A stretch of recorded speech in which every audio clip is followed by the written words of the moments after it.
తెలంగాణ బలిదేవత తర్వాత తెలంగాణ తల్లిగా మారింది. మొదట బలిదేవత, తర్వాత తెలంగాణ తల్లి. మేము మీ మాటలను ఏకీభవిస్తాం. ఎక్కడి వరకు? తెలంగాణ తల్లిగా మేము ఏకీభవిస్తాం. దానికంటే ముందు ఏం యాడ్ చేస్తానంటే తెలంగాణ బలిదేవత, ఆ తర్వాత తెలంగాణ తల్లి. నేను విమర్శిస్తలేను, వాస్తవమే చెప్తా అన్న. ఎందుకు తల్లి ముందట బలిదేవత అంటున్నా అంటే, ఏ కన్న తల్లి కూడా, ఏ తల్లి కూడా తన పిల్లలు సావాలి అనుకోదు. తన పిల్లలు సావాలి అనుకోదు. తన బిడ్డకు, ఒక తల్లి తన బిడ్డకు గోరుకు తట్టుదాకి చిన్న ఇబ్బంది పడ్డా కూడా, ఒక బిడ్డకు గోరుకు తట్టుదాకినా కూడా తల్లి ప్రాణం తల్లడిల్లిపోతుంది. నిజంగా సోనియా గాంధీ తెలంగాణ ఇచ్చిన తల్లి అయితే 1200 మంది వాళ్ళ ప్రాణాలు బలిదానాలు అయిపోతుంటే చూస్తూ ఎట్లా ఊరుకున్నది మా తెలంగాణ తల్లి? నిజంగా తల్లి అయితే ఆ పిల్లలు చచ్చిపోతుంటే కూడా ఎందుకు గుండె కరగలే? 1200 మంది బలిదానాల తర్వాత ఆ తల్లి గుండె కరిగితే ఆ తల్లి తల్లి కాదు, తల్లి బలిదేవతనే అవుతుంది. బలిదేవత తరువాత తెలంగాణ తల్లి, అంతే. బలిదేవత తర్వాత తెలంగాణ తల్లి, అంతేగాని హక్కుని చేర్చుకొని ఓన్ చేసుకొని నిజంగా తెలంగాణ తల్లి అని ఎవడైనా అంటే తర్వాత ఆ మాట నేను అలా కానీ జనాలకు వదిలేస్తున్నా. జనాలు డిసైడ్ చేస్తారు. డైరెక్ట్ తెలంగాణ తల్లి అని ఎవడైనా సోనియా గాంధీని అంటే ఆ మాట నేను జనాలకే వదిలేస్తున్నా, జనాలు తీసుకుంటారు.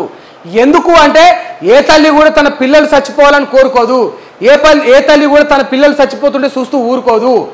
మరి ఇవాళ ఒక్కరా ఇద్దరా ఎన్ని వేల మంది, ఇన్ని వందల మంది చచ్చిపోతుంటే కళ్ళ చూసింది కాంగ్రెస్ ప్రభుత్వం కాదా? కాంగ్రెస్ ప్రభుత్వం కాదా? తెలంగాణ తల్లి అయితే అడగ్గానే ఇవ్వాలి. తల్లికి అంత ప్రేమే ఉంటే ఒక్క ప్రాణం పోగానే తల్లడి వెళ్ళిపోయి తెచ్చి తెలంగాణ ఇవాళ బిల్లు పాస్ చేయాలి. అట్లా చేయలే. చచ్చిపోయి మొత్తం ఎన్ని ధర్నాలు చేసి రాస్తారోకలు చేసి కేసీఆర్ గారు, ఈ తెలంగాణ బిడ్డలు, ఎంతోమంది నాయకులు, కాంగ్రెస్ వాళ్ళు, కోమటిరెడ్డి వెంకటరెడ్డి లాంటి వాళ్ళు కూడా వాళ్ళ యొక్క పదవికి రాజీనామా చేసి, బీజేపీ వాళ్ళు, బండి సంజయ్ లాంటి వాళ్ళు చాలామంది కొట్లాడి ఉద్యమం ఉవ్వెత్తునేసిన తర్వాత ఢిల్లీకి పోయి కూడా ధర్నా చేసిన తర్వాత ఉంటే వందల మంది చచ్చిపోతూ ఉంటే, విద్యార్థులు చచ్చిపోతూ ఉంటే, ఆఖరికి అధికారంలో ఉన్న వాళ్ళు, గవర్నమెంట్లో ఉన్న వాళ్ళు కూడా, కానిస్టేబుల్ సైతం పోలీస్ కిష్టన్న ఫిరంగితో తన తలకాయ పేల్చుకుంటే అట్లా చూడరాని దారుణాలు ఎన్నో చూస్తే, శ్రీకాంతాచార్య లాంటి వాళ్ళు కిరోసిన్ పోసుకొని ఒళ్ళు తలగబెట్టుకుంటే, ఇట్లా జరగరానివి ఎన్నో జరిగితే తెలంగాణ వచ్చింది. నిజంగా తల్లి ఇవన్నీ కళ్ళ చూస్తుందా? ఏ తల్లైనా ఇవన్నీ కళ్ళ చూస్తుందా? తల్లి కాదన్నా, ఇచ్చింది అంతే. రాజకీయంగా ఇక తట్టుకోలేకనో ఈ ప్రాణాలు అమ్మో ఇంత పోతుంది, మా ప్రభుత్వం పైన వ్యతిరేకత వస్తుందో, ఈ ఉద్యమం ఏడికి పోతుందో, తెలంగాణ ప్రజలు తక్కువలు కాదురా నాయన, చచ్చిపోనికి కూడా సిద్ధపడరంటే తర్వాత ఇవ్వకపోతే మమ్మల్ని సంపానికి కూడా సిద్ధపడరు, ఇక వెనకాడరు అని చెప్పేసి భయానికి తెలంగాణ ఇచ్చారు. తెలంగాణ తల్లి సోనియా గాంధీ కాదు. తెలంగాణ తల్లి సోనియా గాంధీ అయితే దానికి ముందు తెలంగాణ బలిదేవత అవుతుంది. గుర్తుపెట్టుకోండి. తెలంగాణ తల్లి అని ఒప్పుకోవాల్సి వస్తే తెలంగాణ బలిదేవత అని కూడా ఒప్పుకోవాలి. లేదు తెలంగాణ బలిదేవత అని ఒప్పుకోవాలంటే తెలంగాణ తల్లి అని కూడా ఒప్పుకోవద్దు. ఇంతే, అది క్లియర్గా చెప్తా ఉన్నాం. అంతే కదా. ఇంతమంది చచ్చిపోయారు కదా. ఈ సావుల, ఈ శవాల ఈ యొక్క బలిదానాల పునాదుల పైన ఏర్పడ్డ రాష్ట్రానికి తల్లి అంటే ఎవడు ఒప్పుకోడు. అది తెలంగాణ ఆత్మగౌరవానికే దెబ్బతీస్తుంది. ఎందుకంటే ఇయ్యలే, గుంజుకున్నాం, కొట్లాడినాం, ప్రాణాలు అర్పించినాం, వంట వార్పు ప్రోగ్రాంలు చేసినాం, ఇళ్ళలో వంటలు వండుకోకుండా రోడ్ల మీద వంటలు వండుకొని, గుళ్ళ కాడ, బస్టాండ్ల కాడ వంటలు తిన్నాం, అన్నం తిన్నాం, బువ్వ తిన్నాం, పప్పుసారి వేసుకొని, దొడ్డు బియ్యం వండుకొని, ఊర్లలో నుంచి వెళ్ళి యాదగిరి గుట్ట నరసన్న దాకా ర్యాలీలు తీసినాం, ఖాళీ నడక ద్వారా పోయి కొబ్బరికాయలు కొట్టి యాదాద్రి లక్ష్మీనరసింహ స్వామికి 2 చేతులు ఎత్తి మొక్కి మా తెలంగాణను తీసుకురా దేవుడా అని మొక్కుకున్నాం, వేడుకున్నాం. ఇటువంటివి ఎన్నో చేస్తే తెలంగాణ రాష్ట్రం వచ్చింది. మాకు ఇవ్వాలి మా తెలంగాణ మా రాష్ట్రం అనగానే నా తెలంగాణ బిడ్డలు బాగుండాలని చెప్పేసి సోనియమ్మ వచ్చి శివంగిలాగా వచ్చి సైన్ చేసి ఇక ఈ బిల్లును పాస్ చేయించిరా? కాదు కదా. అప్పుడు తెలంగాణ తల్లిని ఒప్పుకుంటాం. ఎన్ని పోరాటాల పైన, ఎన్ని బలిదానాల పైన, ఎన్ని కొట్లాటల పైన, ఎంతమంది తలకాయలు వలిగితే, ఎంతమంది జైలుకు పోతే, ఎన్ని ఉద్యమాలు జరిగితే, ఎంతమంది వాళ్ళ ప్రాణాలను అర్పిస్తే ఇవాళ నా తెలంగాణ రాష్ట్రం ఏర్పడ్డది. ఊరికే ఒక ట్యాగ్ ఇచ్చేస్తున్నారు, అధికారంలో మీరున్నారని చెప్పేసి సోనియా గాంధీకి తెలంగాణ తల్లి అని. అది మన ఆత్మగౌరవాన్ని మనం చంపుకున్నట్టే. నేను అంటే విమర్శించట్లేదు, వాస్తవం చెప్తా ఉన్నా. I'm saying reality. ఇదే కదా ట్రూత్. ఇది కాదా?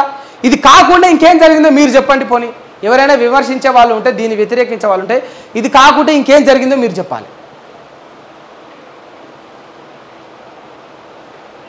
ఉత్సవాలు జరిపే అర్హత సీఎంకు లేదు. ఎవరికి? రేవంత్ అన్నకు లేదట. ఉద్యమంలో పాల్గొనని రేవంత్ అన్నకు తెలంగాణ ఆవిర్భావ దినోత్సవాలు జరిపే నైతిక అర్హత లేదు. ఆయనకు ఉద్యమకారుల త్యాగాలు, రాష్ట్ర ఆవిర్భావ విలువలు తెలియవు. ఎవరు? పాషం యాదగిరి సీనియర్ జర్నలిస్ట్ అంటా ఉన్నట. చారిత్రాత్మక తప్పిదం చేయొద్దు. కీరవాణిపై మాకు ఎలాంటి భేషజాలు లేవు. ఆయన గొప్ప సంగీత దర్శకుడు, అందశ్రీ గొప్ప కవి. కానీ మా విన్నపం అది కాదు. ఇక్కడ పాటను ఇక్కడి వాళ్ళకే పాడాలి అనేది మన ఆత్మగౌరవం. ఇది అంతే, ఇది క్లియర్. దీనికి నేను ఏకీభవిస్తా. కానీ ఎవరు? ప్రేమరాజ్ సినీ దర్శకుడు అని అంటే ఇది బాగుంది. గిదే కొంచెం బాగాలేదు. ఉద్యమంలో పాల్గొని సీఎంకు తెలంగాణ ప్రజలు డిసైడ్ చేశారు. రేవంత్ అన్నను సీఎంగా తెలంగాణ ప్రజలు డిసైడ్ చేశారు. గుర్తుపెట్టుకోండి. ఓట్లు వేసిరు, కాంగ్రెస్ పార్టీని అధికారంలోకి తీసుకొచ్చారు.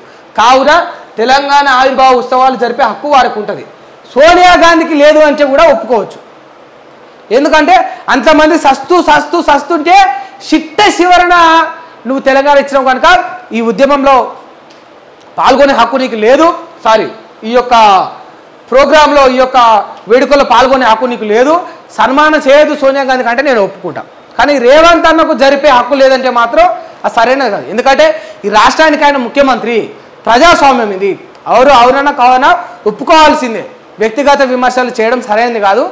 సోనియా గాంధీకి శాలువ కప్పి సన్మానం చేస్తే మాత్రం అది తెలంగాణ ఆత్మగౌరవానికి దెబ్బతీసినట్టు. అంతే కదా.